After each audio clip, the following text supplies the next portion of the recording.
करने के लिए। और जय पधार प्रभु, बहुत सुंदर विग्रह। प्रभु कहाँ के विग्रह थे? अहमदाबाद के प्रभु जी। अहमदाबाद के। हरी बोल, बहुत सुंदर। तो हरे प्रभु कृष्ण। राधा माधव के कितना सुंदर देखिए, एक एक विग्रह का, बहुत सुंदर विग्रह का दर्शक है। प्रभु को हृदय से धन्यवाद, सभी भक्तों को हृदय से धन्यवाद कीर्तन में भाग लेने के लिए। अभी हम लोग मंगलाचरण करते हैं। ओम अज्ञान तिमिरांधस्य ज्ञानांजन शलाकया चक्षुरुन्मीलितं येन तस्मै श्री गुरुवे नमः। श्री चैतन्य मनोभीष्टं स्थापितं येन भूतले स्वयं रूप कदा मह्यं ददाति स्वपदान्तिकं। वन्देऽहं श्री गुरु श्रीयुतपद कमलं श्री गुरु वैष्णवांच च। श्री रूपं साग्रजातं सहगना रघुनाथं वितं तं सजीवं स्वादेतं सावधूतं परिजं सहितं कृष्ण चैतन्य देवं। श्री राधा कृष्ण पादान सहगना ललिता श्री विशाखा वितांत च। नम ओम विष्णु पादाय कृष्ण प्रेष्ठाय भूतले श्रीमते भक्ति वेदांत स्वामिन इति नामिने। नमस्ते सारस्वती देवे गौरवाणी प्रचारिणे निर्विशेषा शून्यवादी पाश्चात्य देश तारिणी। वांछा कल्पतरुभ्य कृपा सिंधुभ्य एव च पतितानां पावनेभ्यो वैष्णवेभ्यो नमो नमः। नमो महावदान्याय कृष्ण प्रेम पदायते कृष्णाय कृष्ण चैतन्य नामने गौरत्विषे नमः। हे कृष्ण करुणा सिंधु दीनबंधु जगतपते गोपेश गोपिका कांत राधा कांत नमस्तुते। तप्त कांचन गौरांगी राधे वृंदावनेश्वरी विश्वानुसुते देवी प्रणमामि हरिप्रिये। नीलांचल निवासाय नित्याय परमात्मने बलभद्र सुभद्रायां जगन्नाथाय ते नमः। जय श्री कृष्ण चैतन्य प्रभु नित्यानंद श्री अद्वैत गदाधर श्रीवासादि गौर भक्तवृंद। मुखम करोति वाचालम पंगु लंघेगिं यत्किपातमहं वन्दे श्री गुरुं दीनतारिणं। परमानंद माधवम श्री चैतन्य ईश्वरम। हरे कृष्ण कृष्ण कृष्ण हरे हरे, हरे राम राम राम हरे हरे। श्री मंगलाचरण की जय, शिला प्रभुपाद की जय। हरे कृष्णा। आज के इस भागवतम चर्चा में सभी भक्तों का हार्दिक स्वागत है। सभी भक्तों के चरणों में मेरा सादर दंडवत प्रणाम है। राधा माधव राधा गोविंद गुरु आचार्य परम वैष्णव प्रभागवत की असीम कृपा हम लोगों के ऊपर है। हम सब लोग भक्त लोग मिल करके के कई दिनों से श्रीमद् भागवत के ऊपर चर्चा कर पा रहे हैं। अभी हम लोग कैंटो 4 के 29वें अध्याय में है। शीर्षक है नारद तथा राजा प्राचीन वरी के मध्य बातचीत। उसके पहले 28 अध्याय हमने कंप्लीट किए। संक्षेप में हम दोहराते हैं। प्रथम अध्याय है स्वयं मनु की पुत्रियों की वंशावली के बारे में। दूसरा अध्याय में है शिव को दक्ष का शाप। तीसरे अध्याय में माता सती और शिव का संवाद। चौथे अध्याय में माता सती का देह त्याग। पांचवें अध्याय में भगवान शिव द्वारा दक्ष के यज्ञ का विद्वान। छठवें अध्याय में ब्रह्मा जी का कैलाश धाम जाकर शिव जी को मनाना कि यज्ञ को संपन्न करने में मदद करे। सातवें अध्याय में, जो कि इस पड़ाव का अंतिम अध्याय है, कि किस प्रकार दक्ष शिव जी की कृपा से बकरी का धड़ प्राप्त करके यज्ञ संपन्न करता है और शंभ भगवान आकर से शिक्षा देते हैं। दूसरे पड़ाव में 8वें अध्याय से प्रवेश करते हैं। स्वयं मनु के पुत्र वंशावली का यहाँ पर शुरू वर्णन हो रहा है। उत्तानपाद उनके पुत्र हैं। दूसरे पुत्र है प्रियवत, जिनका वर्णन हम लोग कैंटो 5 में सुनेंगे। कैंटो 4 में उत्तानपाद के पुत्र हैं ध्रुव महाराज। और इस अध्याय का सीरियस शीर्षक है ध्रुव महाराज का अपने गृह त्याग और वनगमन, कि किस प्रकार ध्रुव महाराज नारद मुनि से मंत्र प्राप्त करके जप ओम नमो भगवते वासुदेव का मंत्र प्राप्त कर करके 6 महीने तक मधुबन में यमुना नदी के तट पर तपस्या करते हैं और भगवान को प्रसन्न करते हैं। 9वें अध्याय में हम प्रवेश करते हैं। शीर्षक है ध्रुव महाराज का अपने महल को वापस जाना, कि किस प्रकार ध्रुव भगवान से आशीर्वाद प्राप्त कर अपने घर वापस आते हैं और कुछ समय के बाद में उत्तानपाद राजमहल को छोड़ के चले जाते हैं। ये देख कर कि मेरा पुत्र राजसिंहासन में बैठने के योग्य हो गया है। और हम लोग प्रवेश करते हैं 10वें अध्याय में। ध्रुव महाराज का यक्षों के संग में युद्ध।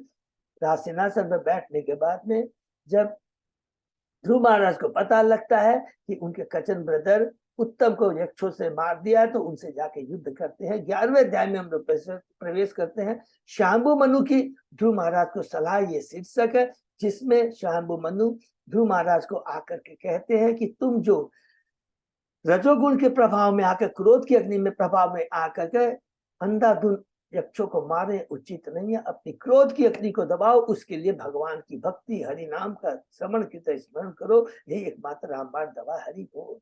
12वें अध्याय में प्रवेश करते हैं। ध्रुव महाराज का बैकुंठ के लोक को जाना। ध्रुव महाराज किस प्रकार कुछ समय के बाद राज सिंहासन को चलाते हैं, कुछ समय के बाद बद्रिकाश्रम जा करके पूर्ण रूप से भगवान की भक्ति में रम जाते हैं और भगवान के धाम को प्राप्त करते हैं। दूसरा पड़ाव खत्म होता है।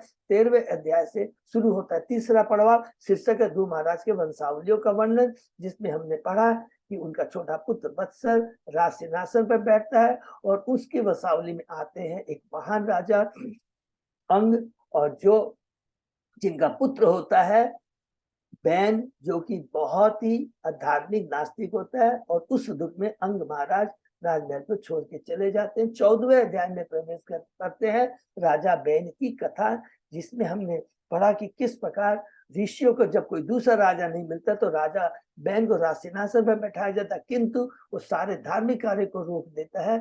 तुरंत ऋषि क्रोधित होकर के अपनी हुंकार से उसे मार देते हैं और अंत में उसके शरीर के, मृत शरीर के जांघों का वो मंथन करते हैं तो एक निषाद व्यक्ति उत्पन्न हो जाता है, जो सारी जो उसकी अंग की पत्नी से जो सुनीता है, जो मृत्यु की पुत्री रहती है, उसके चलते जो अंग में जितने भी अवगुण आए थे वो सारे उसमें चले जाते हैं निषाद में।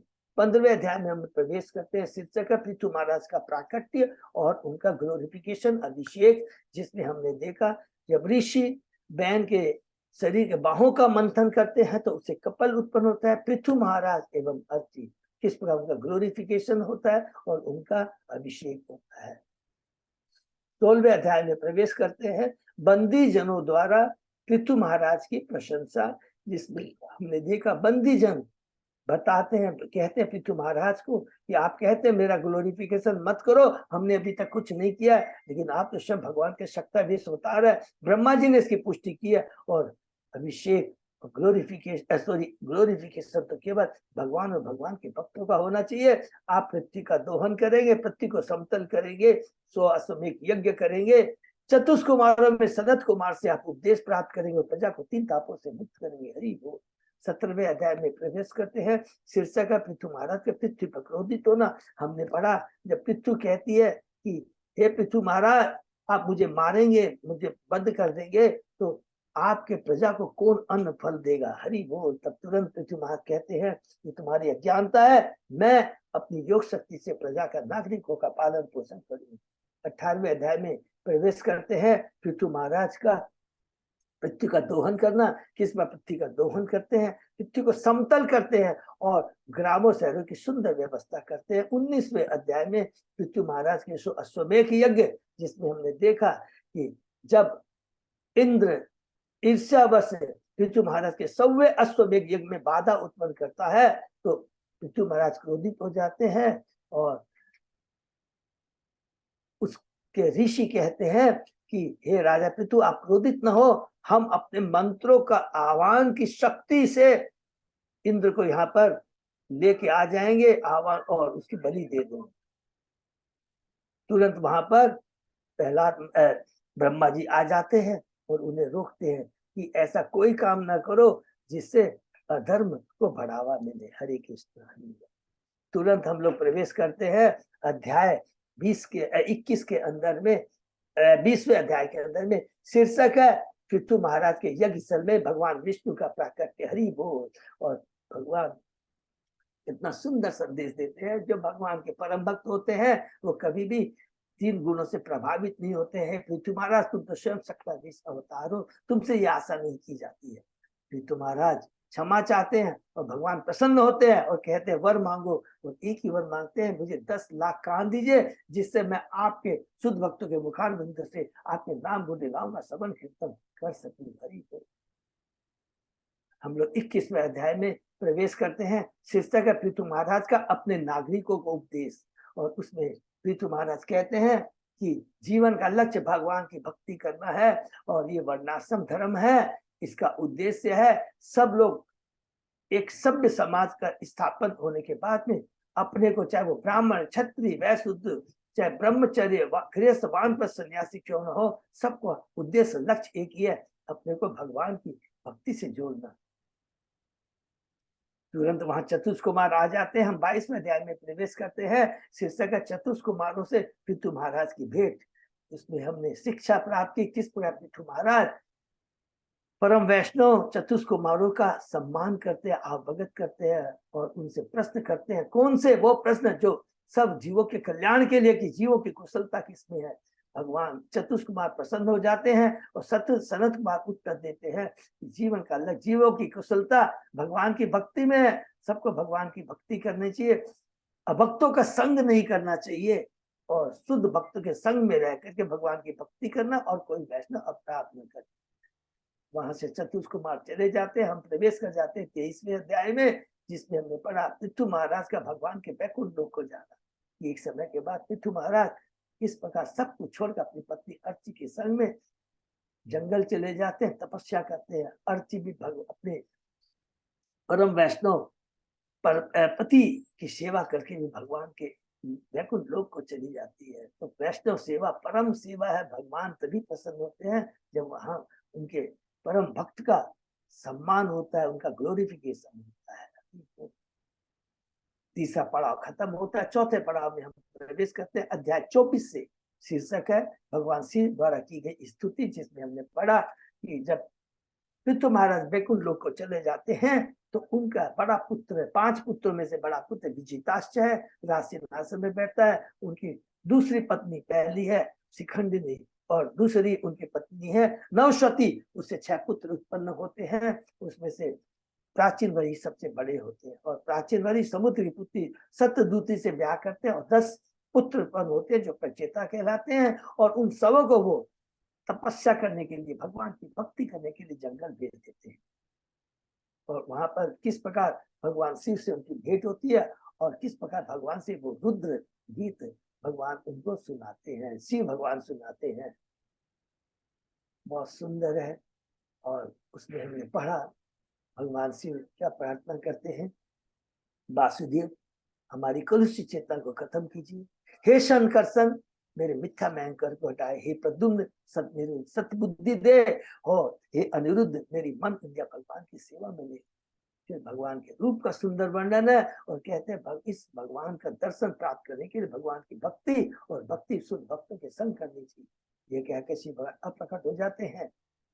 25वें अध्याय में प्रवेश करते हैं राजा पुरंदर के गुणों का वर्णन, जिसमें हमने पढ़ा कि जब प्राचीन वरी के पुत्र जंगल चले जाते तपस्या के लिए और इधर प्राचीन वरी कर्मकांड में व्यस्त हो जाता है, नारद जी आकर के उसे कहते हैं इससे तुम्हें क्या लाभ है, और उसे पुरंजन की कथा सुनाते हैं।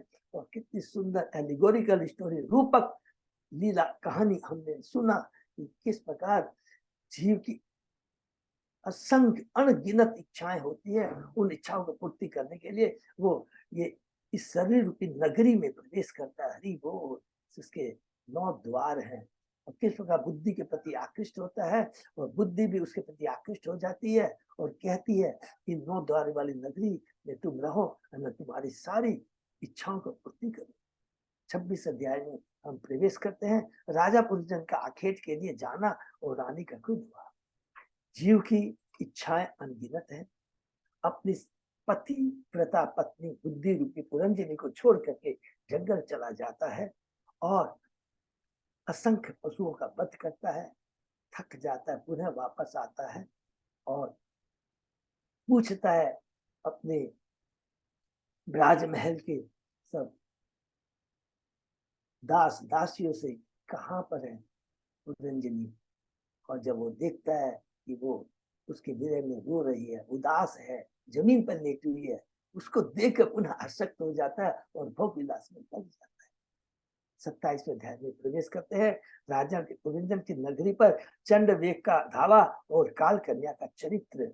किस प्रकार हमने देखा कि पुरंजन जब आकेट खेल के वापस आता है पुनः अपनी पत्नी, पतिव्रता पत्नी पुरंजनी के संग में भोग विलास में व्यस्त रहता है, भूल जाता है कि उसका एक एक आयु किस प्रकार काल हर रहा है। चंडवेग काल के रूप में आ जाता है, काल कन्या बुढ़ा के रूप में आ जाती है। यमन राज मृत्यु भय प्रज्वाल किस प्रकार उसके नगर रूपी शरीर पर आक्रमण करते हैं।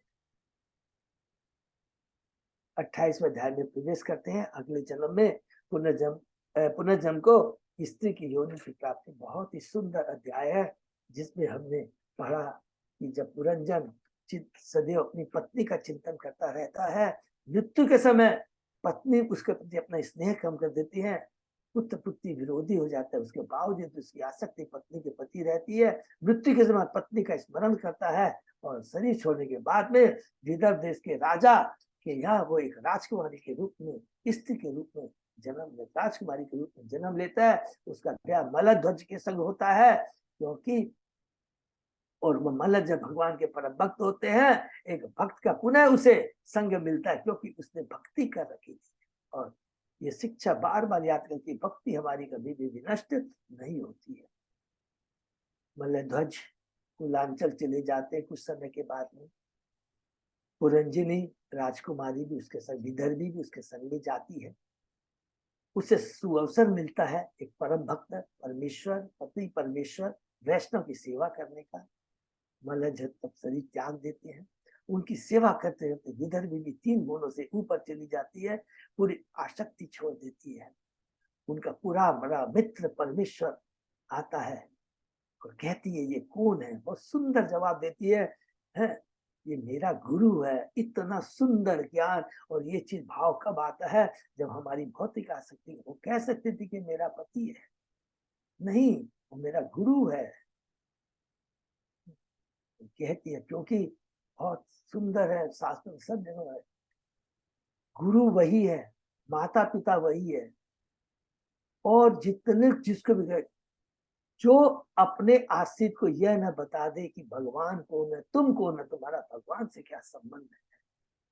अदरवाइज न तो वो गुरु है न वो माता पिता है। बहुत सुंदर ज्ञान है। ऋषभ भगवान, हम पढ़ेंगे आगे, अपने पुत्र को ये ज्ञान देते हैं, बहुत ही सुंदर ज्ञान। छठे के अंत में हम पढ़ेंगे। उसके बाद में परमेश्वर आप कहता, बहुत सुंदर बात कहता है, ब्राह्मण उसका जो मित्र है, कि तुम जिस शरीर के लिए रोक रही हो ये मृत शरीर है, मैं तुम्हारा शाश्वत सखा हूं।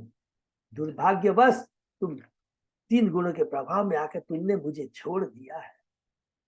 हम दोनों हंसों के तुल्य हैं जो एक ही मांस रूपी हृदय में रहती।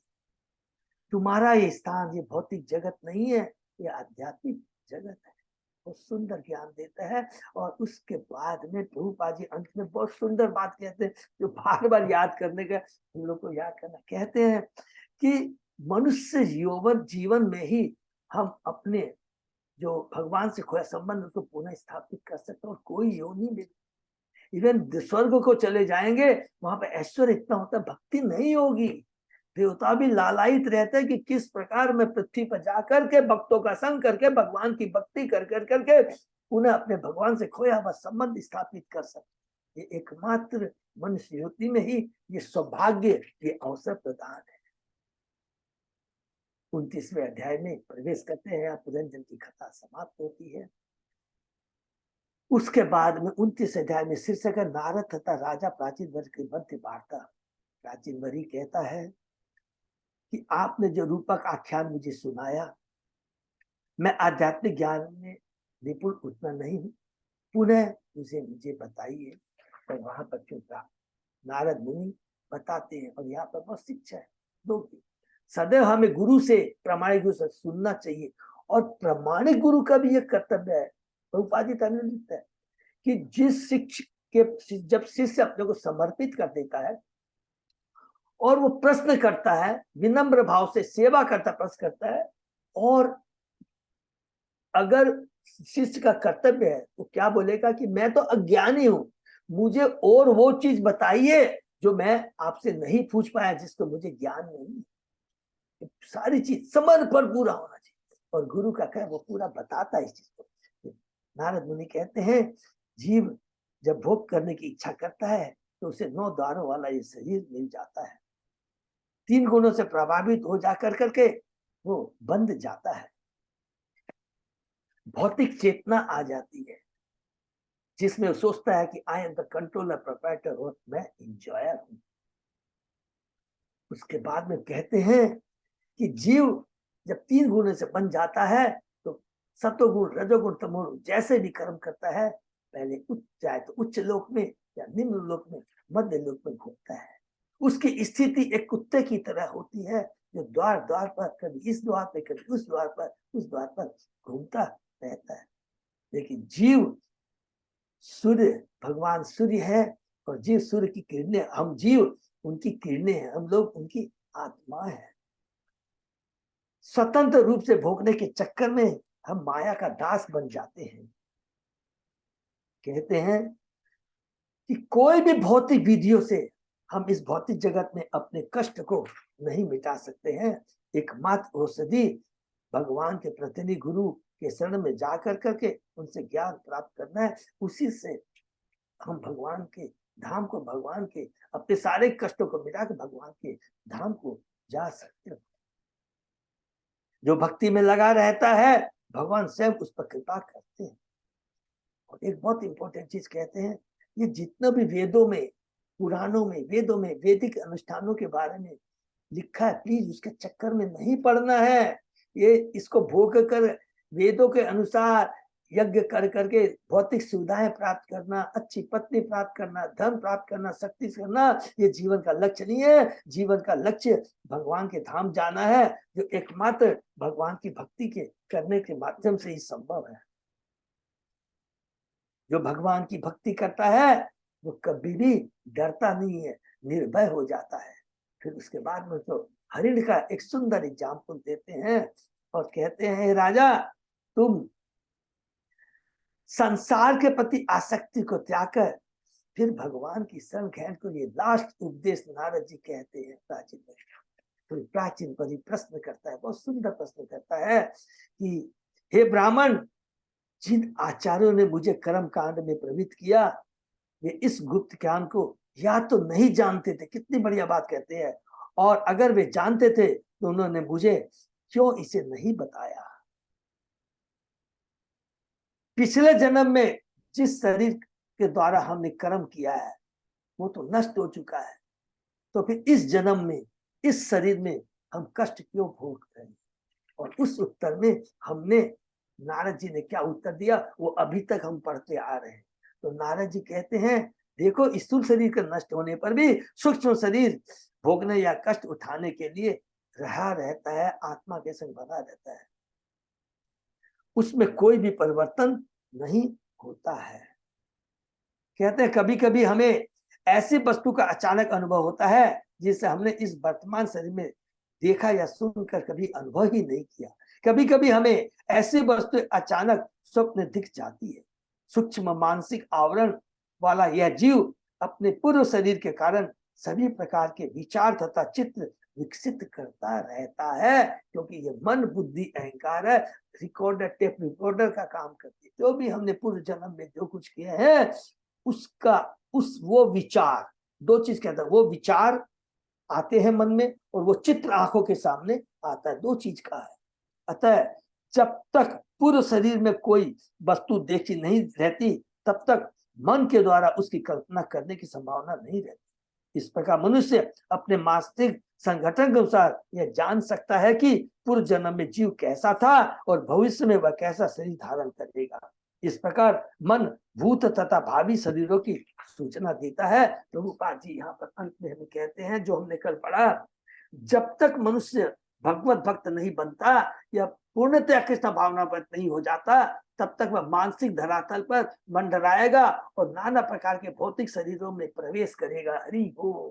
क्योंकि मन बुद्धि अहंकार छोड़ेंगे नहीं, और मन बुद्धि अहंकार जो हमने पिछले जन्म पूर्व जन्म में जो कार्य किए हैं उसको लेकर करके पुनः दूसरा भौतिक शरीर देंगे, और इसी प्रकार हम एक शरीर से दूसरे जन्म में घूमते रह चले जाएंगे। भौतिक दृष्टि से जिन गुणों को उत्तम माना जाता है ये सब व्यर्थ होते हैं। इसको फिर से नोट करेंगे, याद करेंगे।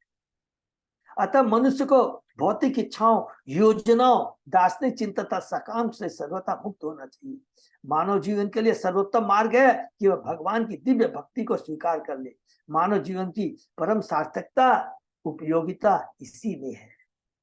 यहाँ तक हमने पढ़ा, उसके आगे हम लोग आज ओम नमो भगवते वासुदेवाय। ओम नमो भगवते वासुदेवाय। ओम नमो भगवते वासुदेवाय। नारायण नमस्कृत्य नरं चैव नरोत्तमं देवी सरस्वती व्यासं ततो जयं उदीरये। नष्टप्रायेषु भद्रेषु नित्यं भागवत सेवया भगवती उत्तम श्लोके भक्ति भवति नैष्टिकी। कृष्णाय वासुदेवाय देवकी नंदनाय च नंद गोप कुमाराय गोविंदाय नमो। आराधयो भगवान भजेश तनय ततदाम बिंदावनम रमया काचित उपासना व्रजवधु वर्गेण कल्पिता। श्रीमद् भागवतम प्रमाणम अमलम प्रेमा पुमर्तो महान। श्री चैतन्य महाप्रभो मतम विदम तत आदरो न पर। हरे कृष्ण कृष्ण कृष्ण हरे हरे, हरे राम राम राम हरे हरे। कैंटो 4 चैप्टर 29 शीर्षक नारद तथा प्राचीन वेद के मध्य बातचीत, श्लोक नंबर 69। ठीक है प्रभु? तो हम लोग आगे बढ़ते हैं। सत्य एक निष्ठे मनसी भगवत पार्श्ववर्तिनी तम चंद्रमसी इव इदम उपरज अवभाषते। कृष्ण चेतना का अर्थ है ऐसी मानसिक दशा में श्री भगवान के साथ निरंतर साचार, जिससे कि भक्त इस दृश्य जगत को भगवान के ही समान देख सके। हरि बोल। ऐसा देखवाना सदैव संभव नहीं होता, लेकिन यह राहु नामक अंध ग्रह के समान प्रकट होता है, जो पूर्ण चंद्र होने पर ही देखा जाता है। सब समय ऐसा नहीं होता है, क्योंकि माया रूपी ये जो हमारा आवरण है वो जैसे बादल घेर कवर कर लेता है ना सूर्य की रोशनी को, वैसे उसी के सब समय नहीं देखा जाता। पिछले तो में कहा गया कि सारी इच्छा एक एक करके मन स्थल पर दृष्टिगोचर होती रहती है, जो कि अपने पूरे जन्म में हमने किया था या देखा था। किंतु कभी कभी भगवत कृपा से सारा भंडार एक ही बार में दृष्टिगोचर हो जाता है। भम संहिता में कहा गया कर्माणि निर्दहिति किंतु च भक्ति भाजम। जब मनुष्य कृष्ण भक्ति में पूर्ण लीन होता है तो भौतिक इच्छाओं का भंडार न्यूनतम रहता है। हरि बोल। निसंदेह ये इच्छाएं स्थूल रूप के शरीर के रूप में प्रतिफलित नहीं होती, अपितु वे मन स्तर पर दृष्टिगोचर होती है। इस प्रसंग में पूर्ण चंद्र के समक्ष होने वाला अंधकार, जिसे चंद्र ग्रहण कहते हैं, सबको मालूम है राहु नामक एक अन्य ग्रह के रूप में होता है। वैदिक ज्योतिष विज्ञान के अनुसार यद्यपि राहु ग्रह अदृश्य है, किंतु इसे ग्रह के रूप में स्वीकार किया जाता है। कभी कभी यह ग्रह पूर्णमासी के रात्रि में दिखता है, तब यह ग्रह चंद्रमा की कक्षा के निकट प्रतीत होता है। आधुनिक चंद्र यात्रियों की विफलता का कारण यही राहु ग्रह को हो सकता है। अर्थात जो लोग चंद्रमा की यात्रा पर जाने वाले हैं वे संभवतः इस अदृश्य राहु ग्रह की यात्रा करते हैं। वे चंद्रमा तक न जाकर राहु ग्रह से ही वापस चले आते हैं। ये देखिए प्रभुपाद जी ने कहा, लोग कहते हैं चंद्र, क्योंकि हमने पढ़ा है, बोलते हैं वहां कोई जीव नहीं, क्योंकि हमने बहुत अच्छी तरह पढ़ा है ना कि सर्वगत है, माने भगवान के जीव सब जगह है विराजमान है, सूर्य लोक में भी, चंद्र लोक में। बोलते वहां नहीं है, तो इसका मतलब प्रभुपाद जी कहते हैं इसका मतलब एक्चुअल में वो लोग वहां गए ही नहीं, वापस चले। इस संदर्भ की अतिरिक्त बात यह है कि जीव में भौतिक सुख भोग की अत्यंत इच्छाएं रहती है और उसे एक शरीर से अन्य शरीर में तब तक देहांतर करना पड़ता है जब तक उन इच्छाओं का अंत नहीं हो जाता। जब तक जीव कृष्ण भक्ति स्वीकार नहीं करता, कोई भी जीव जन्म मृत्यु के चक्र से बच नहीं सकता, क्योंकि जब तक भौतिक इच्छाएं खत्म नहीं होती जन्म मृत्यु का चक्कर चलता रहने का। क्योंकि भौतिक इच्छाओं को पूर्ण करने के लिए भगवान इस भौतिक जगत में भौतिक शरीर प्रदान करके उसकी जीव की इच्छा पूर्ति करते हैं। ये हमने पढ़ा है। बुद्धिमान आदमी भाई अपनी सारी भौतिक इच्छाओं को त्याग कर करके कृष्ण की इच्छा, कृष्ण संबंधी इच्छा, कृष्ण संबंधी कार्य को करे। जब तक जीव कृष्ण भक्ति नहीं करता, कोई भी जीव जन्म मृत्यु के चक्र से बच नहीं पाता। अतः इस श्लोक में स्पष्ट कहा गया कि कृष्ण भक्ति में तल्लीन होने पर एक ही झटके में जीव भूत तथा भविष्य के मनोरथों से मुक्त हो जाता है। हरि बोल। सद्विवेक निष्ठि, तब भगवत कृपा से सारी वस्तु एक साथ मन के भीतर प्रकट होती है। इस प्रसंग में विश्वनाथ चक्रवर्ती ठाकुर ने माता यशोदा का उदाहरण दिया है, जिन्हें भगवान के मुख के भीतर सारा दृश्य जगत दिखा। भगवान की ही कृपा से माता यशोदा श्री कृष्ण के मुख के भीतर सारे ब्रह्मांड तथा लोग दिखाई पड़े। उसी प्रकार कृष्ण भक्त एक साथ अपनी सुप्त इच्छाओं को देख सकता है और भावी देहांतर से सदा के लिए मुक्ति पा सकता है। हरि बोल। अर्थात देख करके सबको त्याग देता है। सारी इच्छा जो है एक संग आती है, सारी वो शिथिल पड़ जाती है, शिथिल पड़ जाती है, ढक जाती है जब हम कृष्ण की भक्ति करते हैं। इस यह सुविधा विशेषता भक्त को प्रदान की जाता है, जिससे भगवान के धाम जाने का रास्ता साफ हो जाए। यहाँ पर इसकी व्याख्या की है कि जिन वस्तुओं का अनुभव हमें इस जीवन में नहीं होता, उन्हें भी हम क्यों देखते हैं। जो कुछ हम देखते हैं वह स्थूल देह की भावी अभिव्यक्ति होती है या पहले से ही मन स्थल पर संचित होता है। ये हमने बार बार प्रभुपाद ने बार बार रिपीट किया कि जिसको जरा भी कंफ्यूजन नहीं हो। चूंकि कृष्ण भक्त को भावी स्थूल देह धारण नहीं करनी पड़ती, अतः उसकी अंकित इच्छाओं की पूर्ति स्वप्न में हो जाती है। हरि हो। इसलिए कभी कभी हम सपने ऐसी वस्तु दिख जाती है जिनका अनुभव नहीं रहता। ना हम ममेति भावोयम पुरुषे व्यवधीयते यावत बुद्धि मनो अक्षर्थ गुण व्यूहो ही अनादिमान। जब तक बुद्धि मन इंद्रियों विषयों तथा गुणों के प्रतिफलों से जन्म हुआ सूक्ष्म भौतिक शरीर रहता है, थोड़ा इसमें अक्षर मिटा हुआ है, तब तक मिथ्या अहंकार और स्थूल शरीर भी रहे आते हैं। मन बुद्धि तथा अहंकार से निर्मित सूक्ष्म शरीरों में इच्छाओं की पूर्ति क्षिति जल पावक गगन तथा समीर से बने हुए सूक्ष्म शरीर के बिना पूरी नहीं हो सकती। जब स्थूल शरीर प्रकट नहीं होता तो जीव वस्तुतः गुणों के अनुसार कार्य नहीं कर सकता। इस श्लोक में स्पष्ट बताया गया कि मन तथा बुद्धि की सुख क्रियाएं जीव के सूक्ष्म शरीर के सुख और भूखों के कारण चलती रहती है। भौतिक पहचान की चेतना यथा मैं और मेरा तब भी बनी रहती है, क्योंकि ऐसी चेतना अनादिकाल से चली आ रही है। किंतु यदि कोई कृष्ण चेतना की समझ होने से आध्यात्मिक जगत पूछ जाता है तो स्थूल तथा शरीर को कार्य कारण आत्मा को नहीं सताते। हरि बोल। इसको अंडरलाइन कर लेंगे, ठीक है। आध्यात्मिक चेतना में पहुंच, आध्यात्मिक जगत पहुंच जाता है तो स्थूल शरीर के कार्य कारण आत्मा को नहीं सताते, अर्थात वो तीन गुणों से ऊपर हो जाता है। शुक्ति मूर्छा उपतापेशु प्राण अयन विधाततः नेहते अहमिति ज्ञानम मृत्यु प्रज्वारयो अपि। जब जीव गाढ़ निद्रा मूर्छा किसी क्षति से उत्पन्न अत्यधिक आघात मृत्यु या प्रखर ज्वर की अवस्था में रहता है तो प्राण वायु का संचरण रुक जाता है। उस समय जीव आत्मा से शरीर की पहचान करने का ज्ञान खो देता है। तात्पर्य, मूर्ख लोग आत्मा के अस्तित्व को नकारते हैं, किंतु जब हम सो जाते हैं तो हमें भौतिक शरीर की सुधी पहचान नहीं रहती और जगने में सूक्ष्म की सुधी जाती रहती। दूसरे शब्द में सोते समय हम स्थूल के कार्यों को भूल जाते हैं और जब स्थूल से कार्य करता रहता है तो हम सुप्तावस्था के कार्य भूल जाते हैं। वास्तव में निद्रा तथा जागरण दोनों ही अवस्थाएं माया की सृष्टियां हैं। जीव का न तो सुप्तावस्था के कार्यों से बहुत ध्यान से, जीव मन आत्मा का न तो सुप्तावस्था के कार्य से और न जावस्था के कार्य से कोई संबंध रहता है। हरि बोल। वास्तव में आत्मा हमेशा वो क्या रहती है, इसे अप्रभावित रहती है।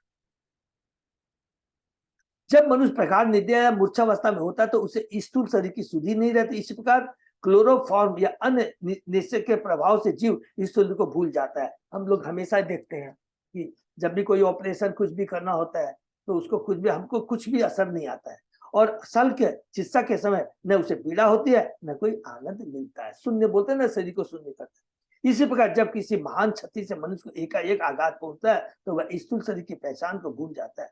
मृत्यु के समय जब शरीर का ताप 160 डिग्री बढ़ जाता है तो जीव मूर्छावस्था में चला जाता है और अपने स्थूलता को पहचान नहीं पाता। ऐसी दशा में शरीर के भीतर संचय करने वाली प्राण वायु रुद्ध हो जाती है और मनुष्य स्थूल शरीर की पहचान भूल जाता है। आध्यात्मिक शरीर के प्रति अज्ञान के कारण हमें उसके कार्यों का पता नहीं चल पाता और अज्ञान के कारण हम एक मिथ्या स्तर से दूसरे में कूदते रहते हैं। हम कभी स्थूल शरीर के प्रति कार्य करते हैं तो कभी सूक्ष्म शरीर के प्रति। यदि हम अपने आध्यात्मिक शरीर में कार्य करते हैं तो स्थूल सूक्ष्म दोनों शरीर को पार कर जाते हैं। दूसरे शब्दों में हम धीरे धीरे आध्यात्मिक शरीर के प्रति कार्य करने का अभ्यास करते रहते हैं। जैसा कि नाग पंचरात्र में कहा गया, ऋषि के सेवन अधिक। सारी जब हम सारे मेरे कार्य कृष्ण में हो जाते हैं। ये बहुत इंपॉर्टेंट श्लोक है। अन्य अभिशाप शून्य ज्ञान का दूसरा और उसके बाद में सर्वोपाधि विनिर्मुक्तम। ये 2 श्लोक प्लीज है। तो उस समय क्या होता है, हमारी सारी इंद्रियां वो भौतिक नहीं रह के आध्यात्मिक हो जाती है और वो उस शरीर को भौतिक नहीं बोलेंगे, इंद्रियों को भौतिक बोलेंगे। यदि हम अपने आध्यात्मिक शरीर में कार्य करते हैं तो ईश्वर से दोनों शरीरों को पार कर जाते हैं। हरि बोल। दूसरे शब्दों में हम धीरे धीरे आध्यात्मिक शरीर के प्रति कार्य करने का अभ्यास करते रहते हैं। जैसा कि नाथ पदार्थ में कहा गया, इसलिए बार बार कहा गया, ये एकदम प्रैक्टिकल है। प्रभुपाद जी नहीं तो ऐसा नहीं बोलते। इसी भौतिक शरीर में हमारे पास भौतिक इंद्रिया है, भौतिक शरीर, सब कुछ है। अगर इसको कृष्ण की सेवा में लगा देते हैं तो वो भौतिक शरीर नहीं रहता, सूक्ष्म शरीर नहीं रहता, सब कुछ कृष्ण के मिला के सब चीज आध्यात्मिक हो जाती है। और उस समय हमारे मन स्थल पर जो कुछ रहता है खाली कृष्ण चेतना रहती है। कृष्ण के बारे में सोचते रहते हैं और सोचते सोचते जब हम शरीर त्याग देते हैं, चूंकि हमने कोई भी चीज भौतिक चीज को मन स्थल पर नहीं रख रखा है, जब तक हमारी चेतना के अंदर मूल विद्या जो रिकॉर्ड करती है, भौतिक चीजों को रिकॉर्ड करती है, तो भौतिक शरीर प्राप्त होगा। लेकिन उसमें भौतिक कोई इच्छाएं नहीं है, कोई कार्य करने की इच्छाएं नहीं है, तो हमको भौतिक शरीर मिलने की दरकार ही नहीं है। तो भगवान तुरंत क्या करते हैं, हमें आध्यात्मिक शरीर दे देते हैं। आध्यात्मिक शरीर का मतलब है अपना धाम में हमें बुला लेते हैं। ये बहुत इंपॉर्टेंट चीज है। तो पूरा हम लोग जो चीज पढ़ रहे हैं, हमारा मन है जो सदैव किसका चिंतन करना चाहिए। ये इसलिए मन बुद्धि का मन बहुत इंपॉर्टेंट है। इसलिए जैसा हम देखेंगे, जैसा करेंगे, वैसा ही हमारा स्वभाव बन जाएगा। वैसा ही, जैसा श्रवण वैसा ही कीर्तन, वैसा ईश्वर।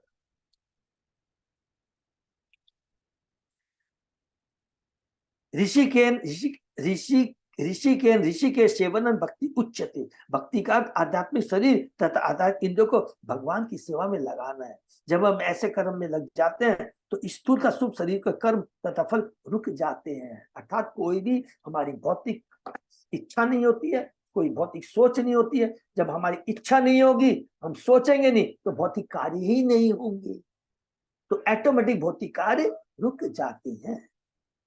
गर्भे बाल्ये अपि अपोस्कल्यात् एकादश विदम तदा लिंगम न दृश्यते यून कुय्याम चंद्रमशत यथा। जब मनुष्य तरुण होता है तो 10 इंद्रिय तथा मन पूरी तरह दिखाई पड़ते, किंतु माता के गर्भ या बाल्यकाल में इंद्रिय तथा मन उसी तरह ढके रहते हैं जिस अमावस्या की रात्रि में चंद्रमा ढका रहता है। जब जीव गर्भ में रहता है तो उसका स्थूल शरीर 10 इंद्रिया तथा मन पूर्ण तरह विकसित नहीं होते, तब इंद्रियों के विषय उसे विचलित नहीं कर पाते। एक तरुण व्यक्ति स्वप्न में तरुणी को उपस्थित देख सकता है, क्योंकि तब इंद्रिया सक्रिय होती है। हरि बोल। किंतु एक शिशु या बालक अपने स्वप्नों में तरुणी को नहीं देख सकेगा। युवावस्था में स्वप्न में भी इंद्रिया सक्रिय रहती है, अतः तरुणी के उपस्थित न होने पर भी इंद्रिया अपना कार्य करती है और बीज संकलन हो सकता है। सूक्ष्म तथा स्थूल शरीरों के कार्य इस बात पर निर्भर करते हैं कि परिस्थितियां कितनी विकसित है। यहाँ पर चंद्रमा का उदाहरण अत्यंत उपयुक्त है। अमावस्या की रात्रि में यद्यपि पूर्ण चमकता चंद्रमा उपस्थित रहता है, किंतु परिस्थितियों के कारण में उपस्थित नहीं जान पाती। इसी प्रकार जीव की इंद्रिया होती है, किंतु वे तभी सक्रिय होती है जब स्थूल का सूक्ष्म शरीर विकसित हो जाते हैं। तब तक स्थूल शरीर की इंद्रिया, जब तक स्थूल शरीर की इंद्रिया विकसित नहीं हो जाती, तब तक वे सूक्ष्म शरीर पर कोई क्रिया नहीं करती। इसी प्रकार सूक्ष्म शरीर में इच्छाओं की अनुभूति का विकास नहीं हो पाता। सिंपल चीज है, इसको हमको एक ही चीज समझना है कि हमारी जैसी भी सोच होगी, जैसा हम देखेंगे सुनेंगे, उसी हिसाब से हमारा ये स्थूल शरीर, ये हमारी 5 कर्मेंद्रियां, ज्ञानेंद्रियां, जो सब जो कुछ बना है पृथ्वी सब, वो कार्य करेंगे। जैसा हम लोग कलेक्ट करेंगे वैसा ही मेरा ये भौतिक शरीर कार्य करेगा। अच्छी चीज सोचेंगे, सपोज भगवान के बारे में सोच रहे हैं, भगवान का चिंतन कर रहे हैं, तो मेरी 5 ये सारी कर्मेंद्रियां, ज्ञानेंद्रियां भगवान से संबंधित कार्य करेंगे। बहुत सिंपल चीज है, इसी को ध्यान करें। अर्थ ही अविद्यमान है अपि संस्कृति न निवर्तते ध्यायते विषयान अस्य स्वप्ने अनर्थ आगमो यथा। जब जीव स्वप्न देखता है तो वास्तव में इंद्रिय विषय उपस्थित नहीं रहते, किंतु इंद्रिय विषयों के साथ मनुष्य का संपर्क होने से वे प्रकट होते हैं। इंद्रिय विषय शब्द, स्पर्श, रूप, रस, गंध। इस प्रकार अविकसित इंद्रियों वाले जीव का भौतिक रूप से अस्तित्व समाप्त नहीं हो जाता, भले ही वह इंद्रिय विषयों के संपर्क में न रहा हो। कभी कभी कहा जाता है कि बच्चा अबोध निर्दोष है, इसलिए वह पूर्णतः शुद्ध है, किंतु वास्तव में तथ्य यह नहीं है। कर्मों के प्रभाव जो कि सूक्ष्म शरीर में सुरक्षित रहते हैं, 3 क्रमागत अवस्थाओं बीज, कुटस्थ तथा फलोन्मुख फलने के निकट में प्रकट होते हैं।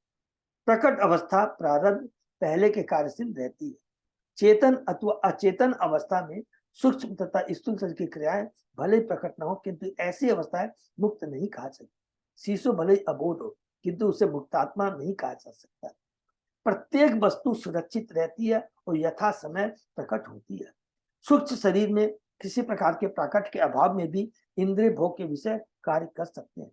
हमने ऊपर स्वप्न दोष का उल्लेख किया, जिसमें भौतिक इंद्रियां भौतिक पदार्थों के प्रकट न रहने पर भी कार्य करती है।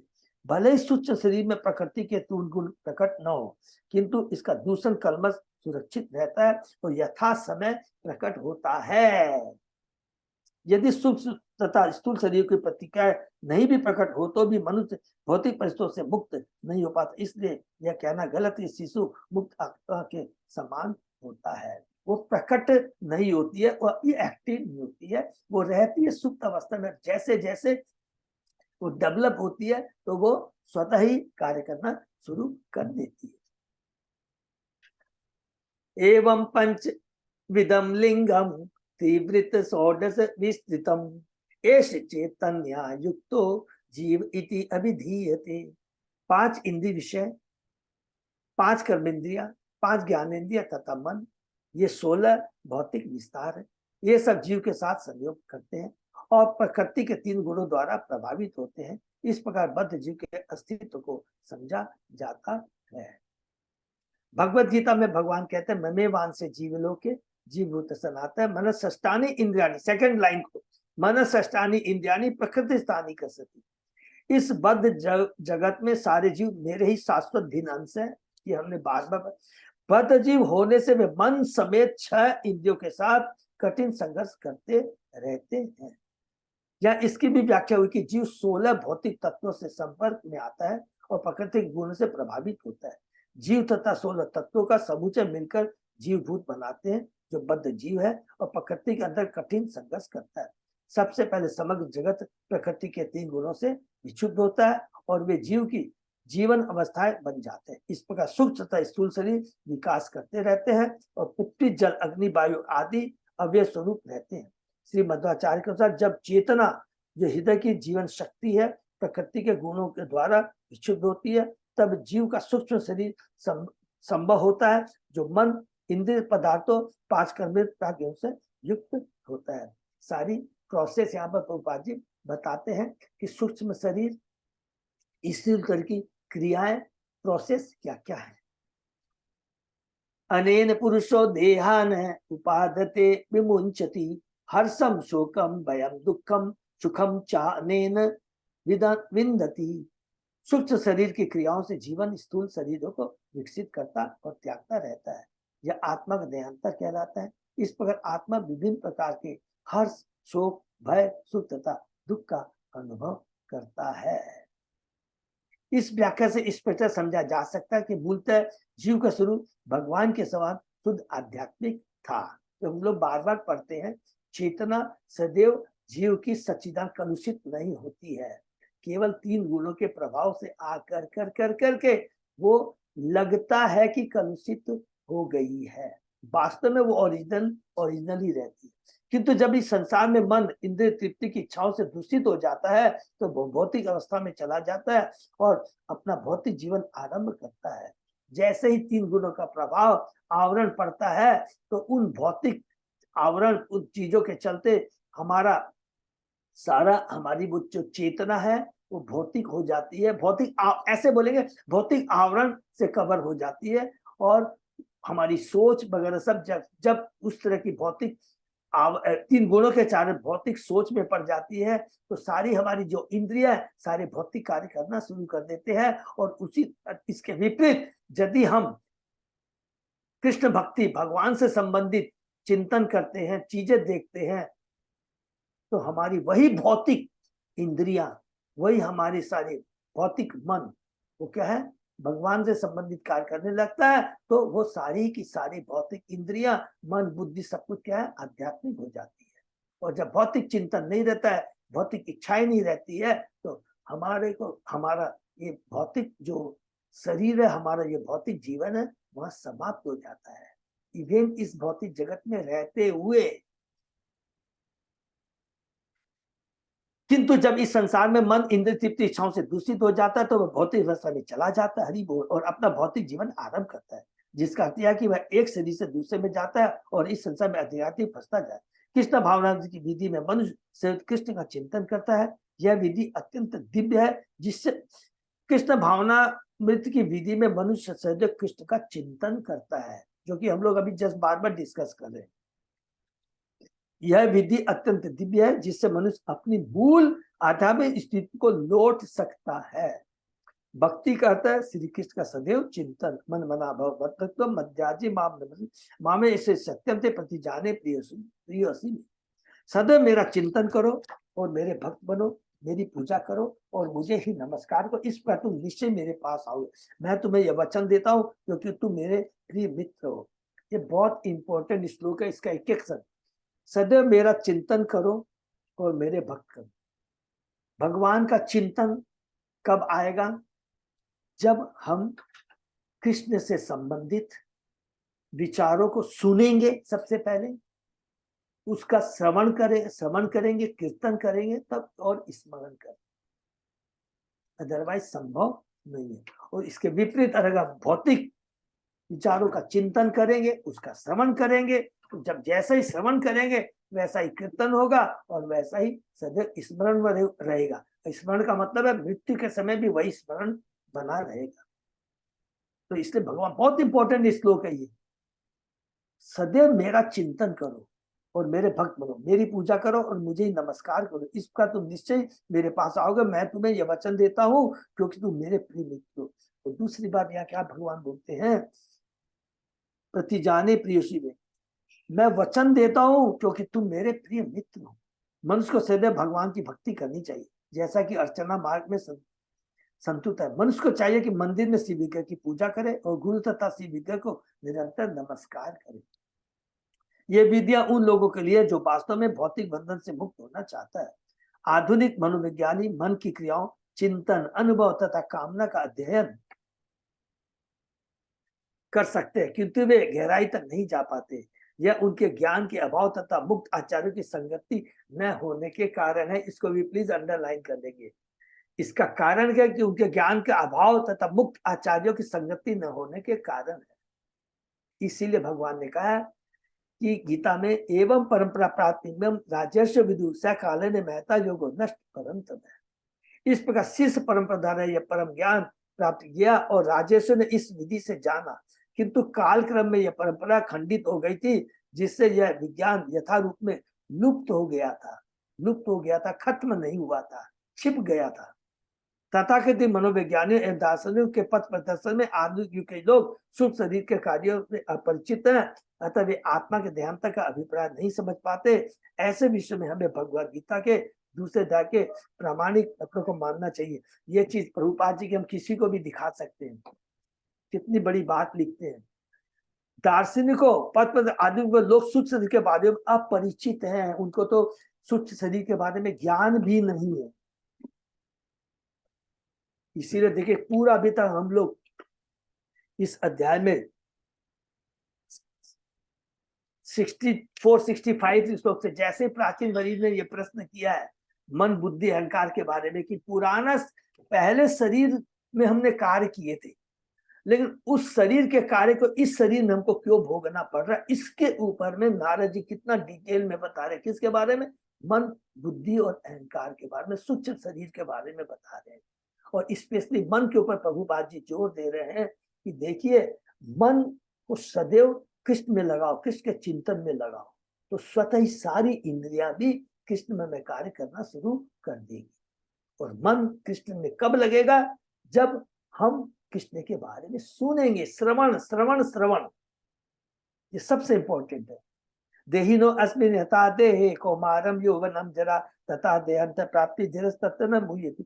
जिस प्रकार बद्ध जी को एक इस देह में क्रम के कौमार यौवन तथा विदस की प्राप्ति होती है, उसी तरह मृत्यु होने पर अन्य देह की प्राप्ति होती है। स्वरूप सिद्ध धीर पुरुष इस परिवर्तन से सम्मोहित नहीं होता, क्योंकि ये परिवर्तन शरीर का होता है, आत्मा का नहीं होता। आत्मा तो एज इट इज रहती है।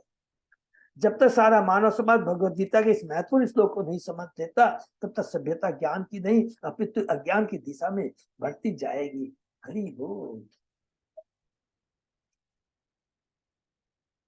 यथा तीर्ण जल को इयम नापयाति अपयाति च न त्यजेत म्रियमाणो अपि प्राकदे अभिजात अभिमतिम जनः यावत् अन्यम न विन्देत व्यवधानेन कर्मणाम मन एव मनुष्येन्द्रिय भूतानाम भव भावनम। तीर्ण जलुका कीट विशेष एक पत्ती को छोड़ने के पहले दूसरी पत्ती को पकड़कर एक पत्ती से दूसरी पत्ती में जाता है।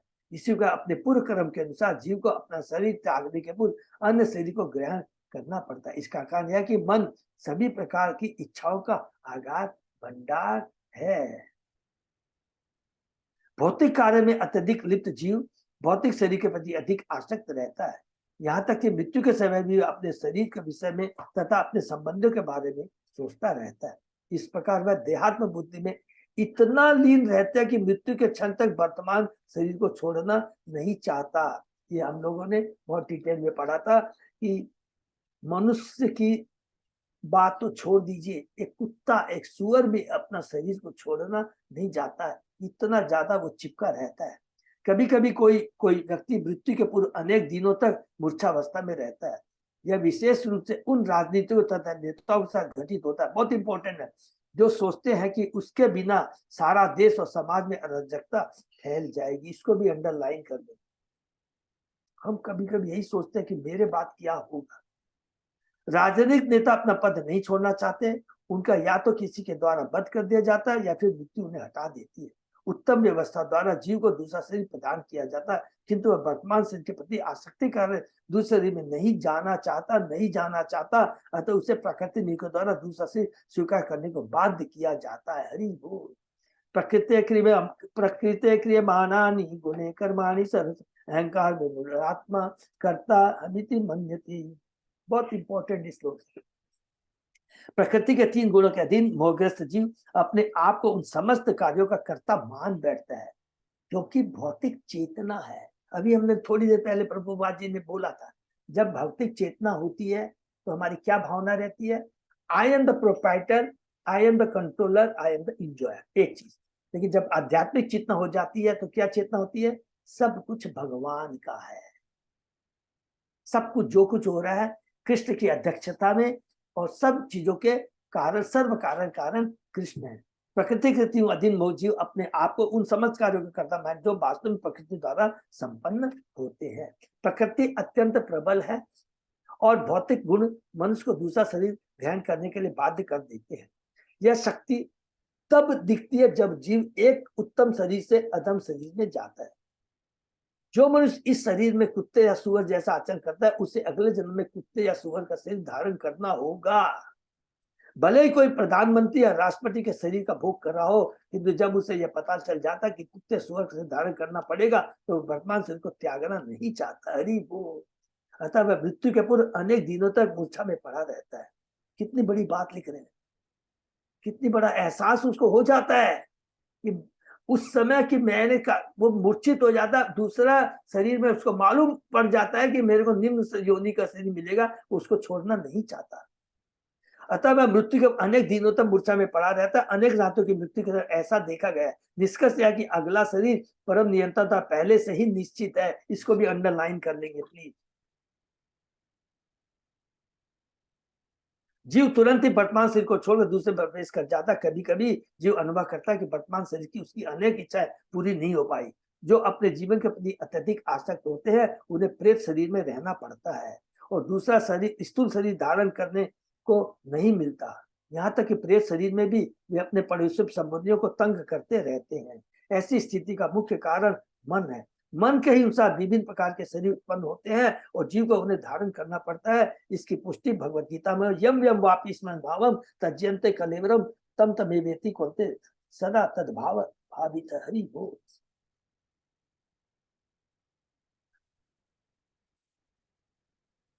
अजय प्रदाबू इसको समाप्त कर सकते हैं। सिंपल है, हाँ प्रभु जी कर लेते, कर लेते हैं। तो सीधा मन बुद्धि का शरीर छोटे मन जैसी अवस्था का स्मरण करता है उससे वैसा उस निश्चित से प्राप्त होता है। अपने शरीर तथा मन में मनुष्य चाहे कुत्ते की तरह या ईश्वर की तरह सोच सकता है, किंतु अगला जीवन उसी के अनुसार मिलता है। हरि बोल। भरत महाराज के बारे में सोच लीजिए, अभी हमने विदर्भी के बारे में सॉरी पुरंजन के बारे में सोच लीजिए। पुरुष प्रकृति तो ही भुंजते प्रकृति प्रकृति जान गुणान कारणम गुण संगोष्य सत असत योनि जन्मसु। हरि बोल। प्रकृति में स्थित जीवात्मा प्रकृति से उत्पन्न 3 गुणों को भोगता है। गुणों का यही संग जीवात्मा के उत्तम अदम योनियों में जन्म का कारण। जीव भौतिक गुणों के संग के अनुसार ही उत्तम या अदम शरीर में देहांतर करता है। यदि वह तमोगुण का साथ करता है तो उसे पशु या अदम व्यक्ति का शरीर प्राप्त होता है, किंतु यदि वह सतो या रजोगुण का साथ करता है तो उसे तदनुसार शरीर प्राप्त होता है। इसकी माने यहाँ बोल भी लेते हैं, सतोगुण का कार्य करता है तो ऊपर चला जाता है, स्वर्लोक भी जा सकता है। रजोगुण के लेवल पे रहता है तो पृथ्वीलोक में ही रहता है। इसकी पुष्टि भगवत गीता में की हुई है। उधर गच्छन्ति सत्ता मध्य तिष्ठन्ति राजसा जगन्य गुण वितिष्ठा अधो गिच्छन्ति तामसा। जो लोग सतोगुणी है वे उच्च लोक को जाते हैं, जो रजोगुणी है वे पृथ्वी लोक पर आते हैं, किंतु जो तमोगुणी है वे नरक लोक को जाते हैं। संगति का मूल कारण मन है। यह महान कृष्ण आंदोलन मानव समाज के लिए वरदान है, क्योंकि भक्ति के द्वारा यह सबों को कृष्ण के विषय में निरंतर चिंतन करने की शिक्षा देता है। इसको भी अंडरलाइन कर लेंगे। जैसा चिंतन करेंगे, जैसा श्रवण करेंगे, जैसा हम लोग कीर्तन करेंगे वैसा ही होगा। मन को हमें कृष्ण की सेवा में लगाना है, कृष्ण के बारे में सुनने में लगाना है। इस प्रकार जीव के अंत में मनुष्य कृष्ण संगति को प्राप्त होता है। यह नित्य लीला प्रविष्ट अर्थात गोलोक वृंदावन में प्रवेश कहलाता है। हरि बोल। भगवत गीता कहता है भक्त्या माम भी जानाति यावन चास्मि तत्वतः ततो माम तत्वतो ज्ञात्वा विशते तदनंतरम। केवल भक्ति के तौर से भगवान के सही रूप को समझा जा सकता है। जब कोई ऐसी भक्ति से परमेश्वर का पूर्ण बोध प्राप्त कर लेता है तो वह भगवान के धाम में प्रविष्ट हो सकता है। कृष्ण भक्ति में मन के पूर्णता लीन होने पर मनुष्य गोलोक वृंदावन नामक लोक में प्रवेश कर सकता है। भगवान की संगति को प्राप्त करने के लिए कृष्ण को समझना आवश्यक है। कृष्ण को समझने की विधि भक्ति कहलाती है। हरि बोल। कृष्ण के स्वरूप को जान लेने पर मनुष्य कृष्ण लोक में प्रवेश करने को और उनकी संगति करने का पात्र बन जाता है। ऐसे प्रतिष्ठित पद का कारण मन है। मन से ही मनुष्य को कुत्ते तथा सूरों जैसे शरीर प्राप्त होते हैं। अतः मन को कृष्ण भक्ति में लीन रखना मानव जीवन की महानतम सिद्धि है। हरि बोल। हम किसी भी अवस्था में रहे, सब लोगों को अनुभव है, मन कार्य करता रहता है। मन सपने में भी कार्य करता रहता है, दिन में भी, रात में। तो मन को हमेशा हम अच्छी चीज में माने कृष्ण भक्ति में लगाएंगे तो सदैव मन कृष्ण का चिंतन करेगा। तो बहुत इंपॉर्टेंट चीज है। तो मन बुद्धि अहंकार के बारे में इतना डीपली हमको कहीं भी सुनने को मिला, करने पढ़ने को मिला है। तो इसलिए हमें सदैव चिंतन करना है किसका? भगवान का, भगवान के भक्तों का, भगवान के भक्तों के संबंधी कार्यों का। जैसा चिंतन करेंगे, मन है स्थल पर, मन वो ऐसा ही रिकॉर्ड हमारे मन पर स्थापित हो जाएगा। यही पर हम लोग विराम देते हैं और शायद आगे तक ये इसी के ऊपर रहे। पूरा पूरा नारद जी अभी यही पर बताएंगे कि जो हम लोगों ने लास्ट में पढ़ा है, कि एक ही चीज पढ़ा है, इसको 1 मिनट रिपीट करेंगे कि भौतिक चेतना एंड आध्यात्मिक चेतना। जब भौतिक चेतना होती है तो क्या होता है? सिंपल चीज है। भौतिक चेतना मतलब स्वप्न, स्वप्न वाली चेतना, ऐसे भी बोल सकते। भौतिक चेतना का मतलब क्या होता है? ये मेरा है, माया के प्रति, असत्य के प्रति आसक्ति। और ये कितने बार बार प्रभु सूर्य बताते हैं, यही हमारे बंधन का कारण है, यही हमको इस भौतिक जगत में फंसाए रखता है। और बार बार ये हम जो श्रवण कीर्तन स्मरण कर रहे हैं, ये जो हम श्रवण कर रहे हैं, कीर्तन कर रहे हैं, ये कौन सा श्रवण के? भौतिक नहीं है। ये जो हमने आज तक अभी जितना हम पढ़ रहे हैं, ये आध्यात्मिक है। और ये यदि करते करते रहेंगे तो ये गारंटी है। और अभी भी शायद हो सकता है कि हमको पता ही नहीं लगा, लेकिन ये चीज से पढ़ने से ये मालूम पड़ गया होगा, सबको ये चीज मालूम पड़ गया होगा कि हमारी चेतना में कितना परिवर्तन आया। कई बोलेंगे प्रभु हमारी चेतना में परिवर्तन नहीं आया है, इतना हमारा हमको लगता आया है, नहीं तो भगवान के शब्द झूठे नहीं होते, कभी आया है। ये हमें पता नहीं लगता। 0.001% भी परिवर्तन आया है, ये हमेशा हमारे साथ जाएगा। और इसके चलते हमारी भक्ति हमेशा बनी रहेगी। बीच में भले ही कोई अवरोध आ जाए, कभी कभी कहते हैं पाप के पुण्य, हो सकता है बीच में रुक जाए, लेकिन विनष्ट नहीं होगी। इसको रखेंगे, क्योंकि एक बार भी हरि नाम का बारे में सुना है, श्रवण किया है, वो मन स्थल पर, क्या बोलते हैं, पर मन स्थल पर वो छा गया है, वो कभी भी मिट नहीं सकता है हरि नाम। हाँ, भौतिक चीजें हमने अपने मन स्थल पर रखी है, दूसरा जन्म भौतिक शरीर मिलेगा, लेकिन वो जो भक्ति हमने की है, वो हमें पूरा फिर से मदद करेगी भक्ति करने के लिए। और फिर जब हमारी भक्ति पुनः स्थापित होगी, तो वो जितनी भी भौतिक चीजें, जितनी भी सोच, उसको नष्ट कर देगी। तो थोड़ी भी भक्ति कहते इसलिए किया गया है कि कभी भी विनष्ट नहीं होती, ये हमेशा याद रखना। इसलिए मैं भक्ति करते रहना है, और कभी ये नहीं सोचना प्रभु ये आ गया मन नहीं, ये आता रहेगा। प्रारब्ध के अनुसार में चिंतन, दुख, लाभ, हानि आते रहेंगे, लेकिन इसको हमें नहीं छोड़ना है। हरे कृष्ण। मतलब विराम। हरे कृष्णा प्रभु जी। हाँ, मृत्यु के समय उनको मालूम पड़ जाता है कि हम लोगों का अगला जन्म क्या मिलने वाला है? मृत्यु के समय हमको देखिए, यहाँ पर लिखा है कि फीलिंग तो जरूर हो जाएगी कि हमारा क्या होने वाला है, ठीक है ना। तो यहाँ प्रभुपाद जी लिख रहे, तो कभी गलत नहीं लिख सकते है ना। तो हमको इतना माथा ही क्यों करना है? हमको तो ये, हमको ये अपना विश्वास कीजिए ना, मृत्यु के समय कृष्ण का चिंतन रहेगा, बस खत्म हुई बात।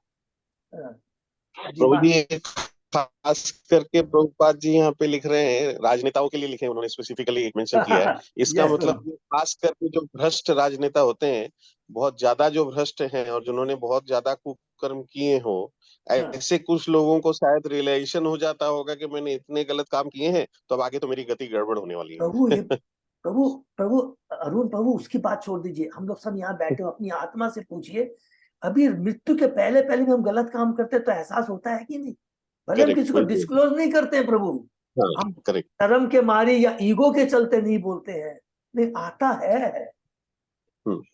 हरे कृष्णा प्रभु जी, हरे कृष्णा प्रभु जी। नैमिषारण्य में एक आश्रम है जहाँ पर कि जितने भी रिटायर्ड जजेस, IAS ऑफिसर्स, ये सब वहां रहते हैं। तो वो उनसे मैं मिलकर आई थी एक बार, तो उन्होंने बताया कि हमें ये पता होता है कि ये व्यक्ति अपराधी नहीं है, लेकिन फिर भी क्योंकि कानून से वो सिद्ध नहीं कर पाता है, तो हमें उसे सजा देनी पड़ती है। तो बोले कि जब हम सेल्फ रियलाइजेशन करते हैं तो हमको बहुत आत्मग्लानि होती है हरि तो बोल। वो सारे वहां छोड़ छाड़ के अपना संसार जब रिटायर होते हैं तो सब वहां पर रहते हैं। नैमिषारण्य में बहुत सुंदर मंदिर है, ओम बाबा करके है वो।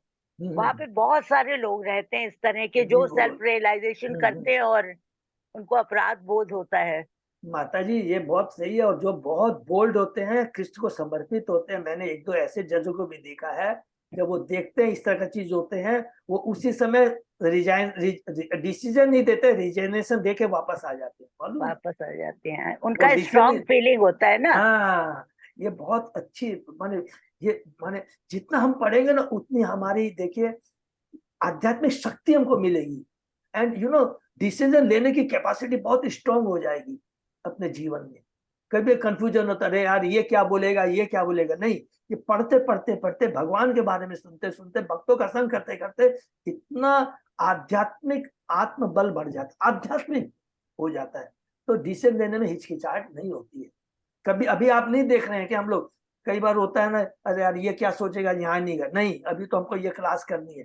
अरे आपको बोलना ही नहीं पड़ेगा, सामने वाला ही आपको इनवाइट नहीं करेगा, बोलेगा अरे यार ये तो बिगड़ गया है, ये तो खाली भक्ति बीच क्लास करेगा, यहाँ जाएगा, स्वतः ही वो आपको इनवाइट नहीं करेगा। समझे कि नहीं? ये भक्ति की शक्ति है, ये भक्ति की शक्ति है। थैंक यू सब, बहुत बहुत धन्यवाद सब भक्तों को। हरे कृष्णा, दंडवत प्रणाम प्रभु जी। और जस्ट एक दो चीज थोड़ा बोलना था कि हमारी हरि सेवनी देवी दासी माता जी और हमारे नरेश सिंघानिया प्रभु दोनों के लिए विशेष रूप से हम लोग 3 हरि बोल बोलेंगे। कि नरेश सिंघानिया प्रभु को अभी 2 दिन पहले हमको रविवार को पता लगा कि he is not keeping well, उनकी बहुत। और तीसरे हमारे अरुण अग्रवाल प्रभु, हम लोग हृदय से, ये लोग बोलते नहीं है, इनके बारे में हमको पता लगा they are not keeping well, फिर भी देखिए भक्ति कर रहे हैं। अरुण प्रभु को बहुत तकलीफ थी और अभी वो सबको मालूम है बॉम्बे भी जाके आ गए हैं। नरेश सिंघानिया प्रभु को भी वही प्रॉब्लम है जो अरुण प्रभु को थोड़ी सी हुई है। और हमारी हरि सेवनी देवी दासी माता जी सामने बैठी हुई है, देखिए माने मैं इससे इतना इंस्पायर होता हूँ, मैं बोलता नहीं, पूछता हूँ तो हाँ मैं ठीक हूँ, मैं ठीक हो रही हूँ, कभी नहीं बोलती है। तो ये देखिए भक्ति की शक्ति है। तो हम तीनों के लिए भगवान से एक बार तीनों के लिए 3 बार हरे कृष्णा मंत्र बोलेंगे। हरे कृष्णा हरे कृष्णा हरे कृष्णा कृष्ण कृष्णा हरे हरे, कृष्णा हरे हरे राम हरे Ram, Ram Ram, Hare Hare. We pray to Lord Krishna for their fast recovery। और हरे कृष्ण प्रभु जी। हाँ माता जी, हाँ वो प्रभु जी, हमने तो अनंग मोहन प्रभु जी से बात किया और डॉक्टरों से बात किया, तो हमने अभी राम कथा को कैंसिल किया है। हाँ ठीक है माता जी। ये जनवरी फरवरी फिर करवाने का प्लान हुआ है। नहीं मैं जरूर, मैं कल मेरी सॉरी आनंद मोहन प्रभु से माता जी बात हो चुकी है, एकदम मैंने डिटेल में बात कर ली है। तो आप लोग रहिए और भगवान की भक्ति जो काम कर रही है एकदम निश्चिंत रहिए। जैसे अरुण प्रभु को सामने देखिए ना, हरि सेवनी दासी माता जी को सामने देखिए ना, अरुण प्रभु तो माने ऐसी अवस्था हो गई जो अभी हमारे नरेश प्रभु की है ना, वैसी इनकी अवस्था हो गई थी प्रभु। हरे कृष्णा प्रभु जी। प्रभु जी हम लोग के लिए तो आप ही हैं, आप इतनी तबीयत खराब हो के आप इतना कुछ करते हैं, तो आपको देख देख के ही हम लोग सब ठीक हो जाते हैं। माता जी हरी आपको कम तकलीफ है, आपको बहुत तकलीफ है, उसके बाद भी किसी को पता ही नहीं चलता है कि आपको कितनी तकलीफ है। नहीं प्रभु जी अपना ध्यान रखिए आप, प्लीज प्लीज प्लीज आप अपना ध्यान रखिए। देखिए मैं तो लोगों का एक रिक्वेस्ट है ये चीज कि आप अपना ध्यान रखिए। माता जी सब एक दूसरे के लिए करेंगे। प्रभु जी को ध्यान रखने का टाइम ही नहीं है, प्रभु जी को भक्ति में पूरा टाइम जाता है। आप लोगों की शक्ति, आप लोगों की शक्ति भक्ति दूसरे भक्तों में 110%। माता जी ये आप लोग हम लोग पढ़ रहे हैं ना, ये सच्ची बात है। सब एक दूसरे के लिए प्रार्थना करते हैं और भगवान सुनते हैं। भगवान एक ही चीज के सामने सरेंडर, किसी की बात नहीं सुनते हैं भगवान भक्तों की बात सुनते हैं, समझे ना। तो इसलिए हमारे कर्म जो भी है वो भी सब कट जाएंगे। सब एक दूसरे के लिए सब प्रार्थना करें, सबको हृदय से धन्यवाद। बस यही प्रार्थना बनाते हैं कि हम लोग सब मिल करके बस इसी तरह आपस में मिल करके भगवान के बारे में चर्चा करते हैं, ठीक है ना। हरे कृष्णा, सब लोग अच्छे से हरे कृष्णा, दंडवत प्रणाम। विराम देते हैं। हरि बोल। अजय प्रभु कोई भी अनाउंसमेंट है प्रभु, थोड़ा सा लेट हो गया। नहीं प्रभु जी विराम देते हैं आज, यही विराम देते हैं। खाली प्रभु थोड़ा सा ये बता दीजिएगा, जस्ट आधा मिनट, वो जो अपने जो झूलन यात्रा और वो बलराम जन्माष्टमी का जन्माष्टमी में जो कीर्तन वगैरह का जो है ना वो आया था। अगर शेड्यूल है इसमें कोई भी करना चाहिए, झूलन तो में ना भी करना 5 दिन का है वो कर 5 सकते हैं। दिन का है तो अजय प्रभु प्रभु को सब बता देंगे प्लीज। जो भी कीर्तन करना कुछ भी चाहते हैं, प्रभु फेस्टिवल कमेटी में है और प्रभु जी ऑर्गेनाइज कर तो बता देंगे उनको, तो वो स्लॉट हम लोग के लिए बुक हो जाएगा। ठीक है, हरे कृष्ण। हरे कृष्णा हरे कृष्णा। बहुत बहुत धन्यवाद। आज के सेशन में विराम देते हैं, फिर कल सुबह 7 बजे।